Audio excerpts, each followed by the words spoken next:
Ահա այն պարարտանյութերը, որը պիտի օգտագործեն գարնանը։ Ծաղկային ծաղիկների համար օգտագործում ենք ամսի 2 անգամ, որպեսզի ծաղկման երկար տևա։ Արխիզիայի համար օգտագործում ենք ամսի 2 անգամ, զարգացնում ենք արմատային համակարգը և նպաստում է ծաղկմանը։ Օգտագործում ենք բոլոր բույսերի և բանջարեղենի համար, պարունակում է բոլոր միկրոէլեմենտները, որը կարող ենք օգտագործել ամսի 3 անգամ։ Պարթերի, բեգոնիայի և մանուշակների համար զարգացնում է արմատային համակարգը, ճյուղերը շատացնում է, նպաստում է ծաղկմանը։ Փշատերևների համար օգտագործում ենք ամսի 2 անգամ, բացի նրանից, որ կանոնավոր աճում է, երանգը ավելի մուգ կանաչ է լինում։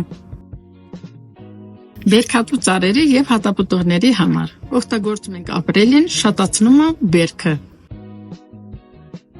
Բանջարեղենի համար օգտագործում ենք ուշ գարնանը,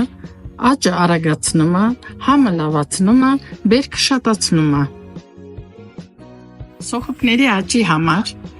10 մլ 1 լիտր ջրով բացում ենք, ամսի 3 անգամ օգտագործում։ Ձեռք բերելու համար համեցեք Աբիոգարդեն մոլ։